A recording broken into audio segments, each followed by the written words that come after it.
여러분은 하늘의 별빛을 바라보는 걸 좋아하시나요?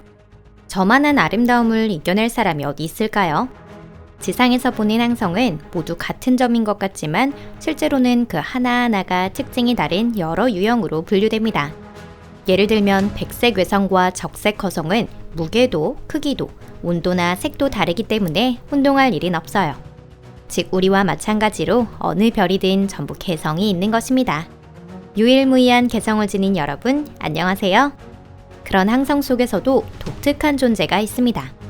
바로 블루 스트래글러. 다른 이름으로 청색 나고성이라고도 하는데요. 이런 이상한 별이 왜 존재하는지에 대해서는 현재 완전히 해명되지 않았습니다. 왜냐하면 이 별은 애초에는 있을 수 없는 존재이기 때문이죠. 이곳은 토픽입니다. 이 청색 나고성은 어떤 별인지, 그리고 왜 천문학자들을 괴롭히고 있는 건지 이번 영상을 보신다면 확실히 이해할 수 있을 거예요. 준비되셨나요? 그럼 시작해 보겠습니다.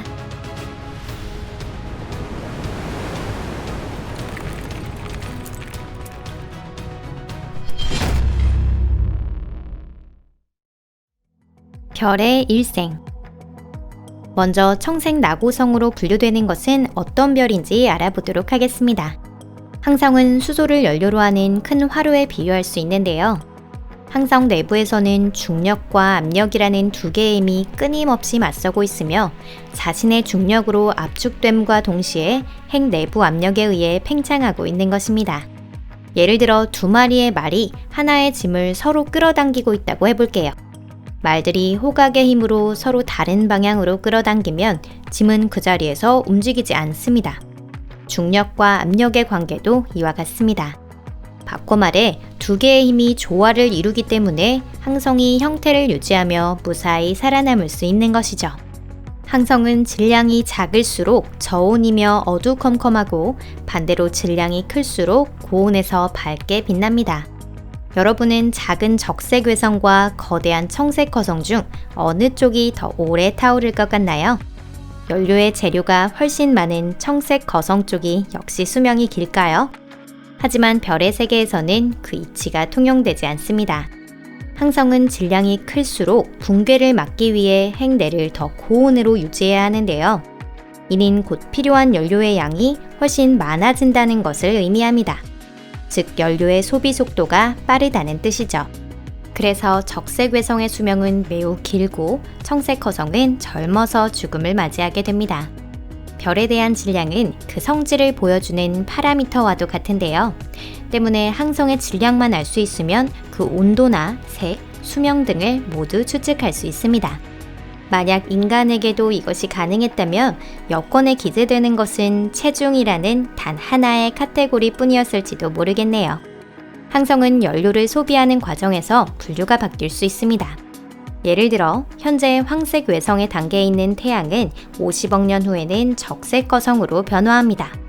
또 청색은 매우 고온의 젊은 별의 특유의 색을 뜻하므로 이번 테마인 청색 나고성 역시 그러한 젊은 별로 분류될 수 있습니다. 그렇다면 청색 나고성은 대체 왜 전문가들을 괴롭히는 걸까요? 그것을 이해하기 위해서는 이 별이 발견된 위치에 주목해야 합니다. 성단. 항성 모임이라고 하면 곧바로 은하가 떠오르지만 사실 은하 말고도 성단이라는 단위가 존재합니다. 성단은 중력으로 연결된 항성 집단을 말하며 뚜렷한 형상이 없는 성단을 산계성단, 거대한 공 모양으로 모인 성단을 구상성단이라고 하는데요. 한 개의 성단에는 100개에서 수백만 개의 항성이 존재합니다. 만약 지구가 성단 안에 있었다면 밤하늘은 마치 크리스마스 조명처럼 반짝였을 거예요. 참고로 먼 곳에 있는 성단 중에는 육안으로 관측할 수 있는 것도 있습니다. 단지 거리가 멀기 때문에 흐릿한 점으로밖에 보이지 않지만요. 성단은 별이 서서히 모여서 형성되는 것이 아니라 같은 분자원에서 같은 시기에 인접해 태어난 별들이 모여서 만들어집니다. 즉, 같은 성단에 속하는 항성은 거의 같은 연령이라는 것을 의미하죠.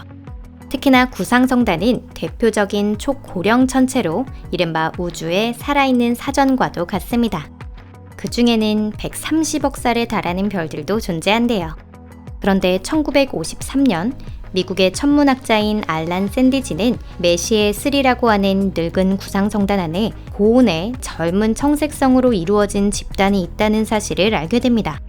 그 집단은 성단의 다른 별보다 2배에서 3배 정도 질량이 컸고 통상적인 진화 모델과는 전혀 맞지 않았어요. 샌디지는 성단 안에서 떠있는 존재로 보이는 그 별들에게 나고성이라는 이름을 붙였습니다. 청색의 별은 진화 과정에서 말하면 청년기에 해당하는데요. 성단의 별들은 이미 한참 전에 그 단계를 끝냈습니다. 즉 성단 안에서 밝고 큰 청색성은 이미 오래전에 수소를 다 사용해서 초신성 폭발을 일으키고 사라졌어야 맞는 것이죠.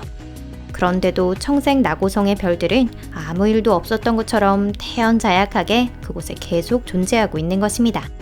청색 나고성은 빠른 속도로 자전하고 있으며 그 중에는 태양의 75배의 속도로 돌고 있는 것도 존재합니다. 그 자장이 너무나도 강력하여 사후에 수십만 킬로미터 주변의 신용카드를 모두 자기 분량으로 만들어버릴 정도의 어마무시한 마그네타가 될 가능성도 있다네요. 청색 나고성을 가장 자주 볼 수 있는 것은 구상성단입니다. 질량 분포로 인해 무거운 항성 쪽이 구상성단 중앙에 모이기 쉽기 때문에 청색 나고성 역시 성단의 중심으로 쏠리는 경향이 있습니다. 또한 산계성단 내부에서도 청색 나고성을 볼 수 있어요. 그렇다면 왜 이 별은 비정상으로 간주되고 있는 걸까요? 성단 중에 남들보다 훨씬 늦게 태어난 별이 있다는 게 그렇게 이상한 일일까요? 네, 이상합니다. 왜냐하면 늙은 성단 안에는 새로운 항성을 만들 수 있는 가스와 먼지 구름이 없기 때문이죠. 그렇다면 청색 나고성은 어떻게 나타난 걸까요? 다른 곳에서 순간 이동이라도 한 걸까요? 기원을 둘러싼 설. 청색 나고성의 기원에 대해서는 대표적으로 알려진 2가지 설이 있는데요. 2가지 모두 이 별이 쌍성에서 탄생했을 것이라 추측하고 있습니다. 첫 번째 설은 성단에 속해 있는 극히 평범한 2개의 항성이 서로 접근하여 중력에 의한 상호작용을 시작했다는 것인데요. 확실히 그런 행동을 했다고 해도 이상할 것은 없어요. 통상 구상성단의 별 밀도는 상당히 높기 때문에 언제나 북적거리는 상태입니다. 2개의 별이 서로의 주위를 춤을 추듯이 돌면서 서서히 접근하다가 결국 충돌해서 짠! 이렇게 새로운 별이 탄생하는 거죠. 질량이 증가하고 고온이 됨으로써 푸른 스펙트럼을 가진 빛을 발하게 되는 것입니다. 2번째 설은 청색 나고성의 정체가 뱀파이어라는 것입니다. 그렇지만 마늘을 무서워하지도 않고 박쥐로 모습을 바꾸거나 피를 먹지도 않아요. 그 대신 쌍성에서 에너지를 얻습니다.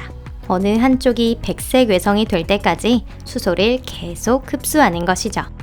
이런 현상으로 인해 완전히 젊어진다는 가설입니다. 피부과에도 이런 효과적인 메뉴가 있다면 얼마나 좋을까요? 그 방증이 되는 것이 바로 청색 나고성 옆에 있는 백색 외성의 존재입니다. 다만 잔해가 내뿜는 빛이 매우 약하기 때문에 직접 관측하는 것은 어렵고 이 작은 쌍성에 의해 일어나는 청색 나고성의 흔들림을 추적해서 확인할 수밖에 없습니다.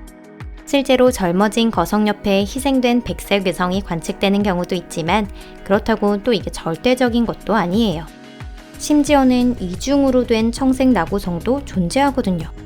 만약 이 가설이 사실이라면 이러한 별의 근처에 희생양이 되는 불쌍한 제3의 별이 존재할 수도 있는 것이죠.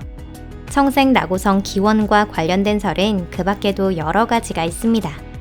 은하 속을 이동하는 구상성단과 산계성단이 분자운 속을 통과할 가능성은 충분합니다. 그 분자운에 의해서 성단 안에 새로운 별의 형성을 재촉하고 있는 것일지도 모르는 거죠. 또 그 밖에도 어떠한 형태로 밖에서 붙잡힌 별이 청색 나고성이 되었을 수도 있답니다. 즉 청색 나고성은 케이스마다 다른 메커니즘이 작용하고 있을 가능성도 충분히 있다네요. 그렇게 되면 더 이상 이상한 별이라고 부를 수는 없겠죠? 물론 살짝 독특한 것은 맞지만 충분히 설명이 되고 있고 게다가 뭐니 해도 이 별이 아름답기 때문입니다.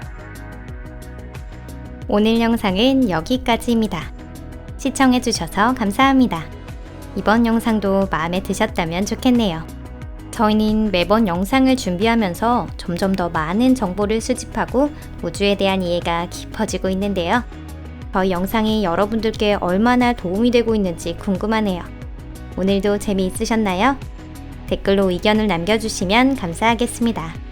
여러분을 위한 영상을 전달하는 게 저희의 임무니까요. 그럼 다음 영상에서 뵙겠습니다. 안녕히 계세요.